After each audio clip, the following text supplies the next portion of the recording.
Hello friends, welcome to make career academy. और आज की वीडियो में हम पढ़ने वाले हैं इडियम्स, जिसमें आपको एक कॉमन वर्ड मिलेगा, दैट इज़ फेदर।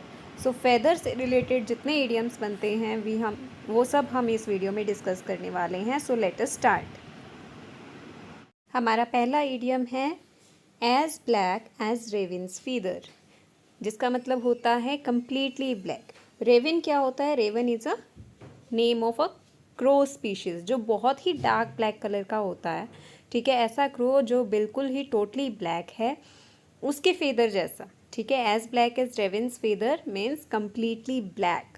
ठीक है, जिसमें ज़रा सा भी कोई और कलर नहीं शाइन कर रहा, बिल्कुल डार्केस्ट ब्लैक है। Next one is feather in one's cap. Feather in one's cap means an achievement that makes a man proud. यानी कि अगर हमने कोई अचीवमेंट गेन की है और उस पर हमें गर्व है, तो that is feather in one's cap. ठीक है, अगर आप एग्ज़ाम क्वालिफाई कर लेते हो, आप किसी अच्छी पोजीशन पर चले जाते हो, that means that is a feather in your cap.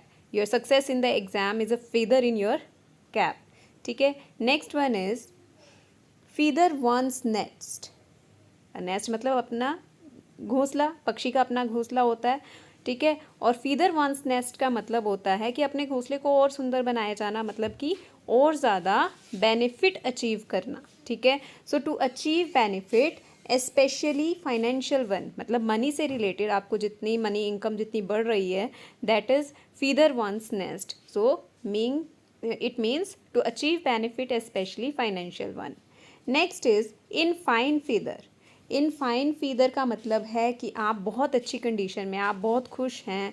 ठीक है, बहुत अच्छे से ज़िंदगी को जी रहे हैं, उस मोमेंट को अच्छे से इंजॉय कर रहे हो, तो that is a in fine feather. आपके फेस पे स्माइल है और आपको मैं एकदम से कह देती हूँ, you are in a fine feather. It means in a splendid condition और अ लाइवली और cheerful.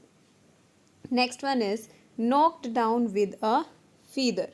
Knock down with a feather मतलब एक पंख से ही आप क्या हो गए, गिर गए। मतलब किसी भी घटना पे, किसी भी सिचुएशन से आप एकदम से क्या हो गए हो, सरप्राइज्ड हो गए हो। ठीक है, so one is greatly surprised at any situation. किसी सिचुएशन के लिए आप बहुत ज़्यादा क्या हो गए हो, सरप्राइज हो गए हो, तो उस टाइम पर आप इडियम यूज़ करोगे knock down with a feather. Next one is bird of a feather. ठीक है, birds, it is birds of a feather. Birds of a feather मतलब कि बहुत से लोग, पर उनके जो करेक्टर हैं, बैकग्राउंड है, लाइक्स डिसलाइक्स, उनकी बिलीव्स जब एक जैसी हैं, ठीक है, यानी कि पक्षी अलग अलग पर उनके फीदर एक जैसे हैं, यानी कि उनके करेक्टरिस्टिक्स एक जैसे हैं, तो यहाँ पर ऐसे लोगों की बात होती है जो कि क्या हैं, एक जैसे करेक्टर के हैं। People of similar character, background और टेस्ट। ठीक है, so birds of a feather, same type of person, same type of character के लोग, उनका बैकग्राउंड, उनके लाइक डिसलाइक जो हैं बिल्कुल एक जैसे हैं। ठीक है, next is as light as feather.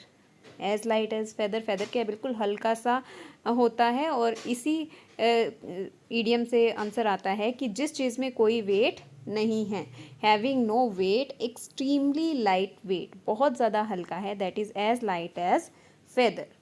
Next is ruffle one's feather. Ruffle मतलब उलझा सा लेना। ठीक है, रफल मतलब पंख हैं, पक्षी के पंख बहुत सुंदर लग रहे हैं, पर फिर क्या है, हम उसको उलझा सा देते हैं। To ruffle someone's feather means to upset और एनॉय समवन, किसी को उदास कर देना, किसी को गुस्सा दिला देना। इस सिचुएशन में हम मीडियम यूज़ करते हैं to ruffle one's feather. And the last one is to show the white feather. To show off the white feather मतलब कि आप बहुत डरपोक हो गए हो, किसी डरपोक वाली सिचुएशन में, किसी ऐसा पर्सन जो सिचुएशन से डर सा गया है, उस सिचुएशन में हम मीडियम यूज़ करते हैं to show the white feather, behave in a cowardly way. So these are the idioms जिसमें हमने कॉमन वर्ड पढ़ा फेदर। ठीक है, so thank you, have a nice day.